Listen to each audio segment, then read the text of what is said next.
जय शिवराय शेतकरी बंधूंनो, सध्याच्या घडीला ढगाळ वातावरण आहे, पाऊस पडतोय, वातावरणातली आर्द्रता वाढली आहे। यामुळे भरपूर अशा बुरशीजन्य रोगाचा प्रादुर्भाव आपल्याला पिकावरती आढळून येतो।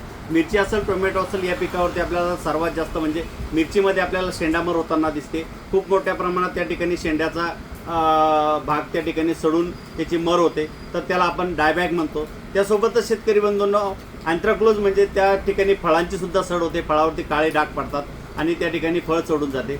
तर हा टोमॅटो आणि मिरचीवरती सर्वात जास्त ढगाळ वातावरणामध्ये आढळणारा रोग आहे, कारण की ढगाळ वातावरणामध्ये पिकाला पाहिजे त्या प्रमाणात प्रकाश संश्लेषण क्रिया होत नाही, त्यामुळे पिकामध्ये अन्नद्रव्य बनत नाही, तर झाड त्या ठिकाणी कमजोर होतं। उलट पक्षी त्या ठिकाणी झाडामध्ये ढगाळ वातावरणातून नायट्रोजन भेटल्यामुळे झाड कोवळा शेंडा मारतं आणि अशा टायमात वातावरणातील आर्द्रतेमुळं त्या ठिकाणी आर्द्रता जास्त असल्यामुळं त्या ठिकाणी आपल्याला बुरशीचे स्पोर्स बीजाणू त्या ठिकाणी पानावरती तयार होऊन त्या ठिकाणी शेंड्याची मर होते किंवा फळांची सड होते। याला आपण अँथ्रॅक्नोज किंवा डायबॅक म्हणतो।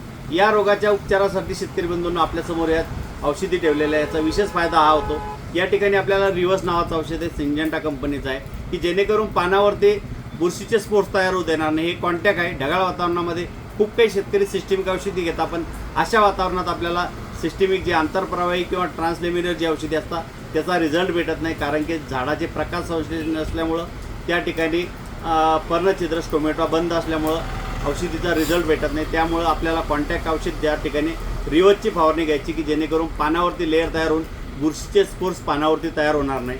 त्यासोबतच शेतकरी बंधूंनो तुम्हाला बेस्ट बॅन घ्यायचं आहे। यामध्ये तुम्हाला सर्वात जास्त थ्रिप्सचा प्रादुर्भाव ढगाळ वातावरणात आढळून येतो, तर यामध्ये 3 कंटेन आहे तुम्हाला, टोल्फेनोपाराइड, फिप्रोनिल आणि त्यासोबतच आबामेक्टिन, जेणेकरून कोळी असेल, थ्रिप्स असेल आणि आळी असेल या प्रकारच्या कीड कव्हर होईल। शेतकरी बंधूंनो, ढगाळ वातावरणामध्ये पिकामध्ये अन्नद्रव्य न बनल्यामुळं त्या ठिकाणी झाडामध्ये कमजोरी येते, तर एन्झाईम निर्मितीसाठी आणि झाडाची प्रकाश संश्लेषण क्रिया सुधारण्यासाठी आपल्याला झिंक ऑक्साईड घ्यायचं, की जेणेकरून यामध्ये झिंकचं तुम्हाला एक फवारणी जर घेतली तर आपल्याला पिकामध्ये एन्झाईम निर्मितीसाठी आणि प्रकाश संश्लेषण क्रिया सुधारण्यासाठी याचा फायदा होईल। सोबतच शेतकरी बंधूंनो आपल्याला एक ॲमिगो कंपनीचं स्पार्कर पी धावलेलं आहे। यामध्ये 96% पोटॅश आणि फॉस्फरस आहे, की जेणेकरून पोटॅशियम सॉल्ट पॉलिफॉस्फरस येतं, हे पानावरती कव्हर करतात। त्या ठिकाणी बुरशीजन्य रोगाचे स्पोर्स असेल, बुरशी तयार होऊ देत नाही। यासोबतच डावणी भुरी असेल, या रोगाला 100% नियंत्रण करतात आणि यामधून तुम्हाला 96% पोटॅश आणि फॉस्फरस भेटल्यामुळं पिकाची रोगप्रतिकारक शक्ती वाढते। झाडाला नायट्रोजन भेटत असल्यामुळं त्या ठिकाणी झाड कोवळा शेंडा मारून रोगाला बळी पडतं। त्या ठिकाणी आपल्याला चांगल्या प्रकारचा न्यूट्रिशन प्लस प्रतिकारक शक्ती वाढण्यासाठी या प्रोडक्टचा फायदा होईल।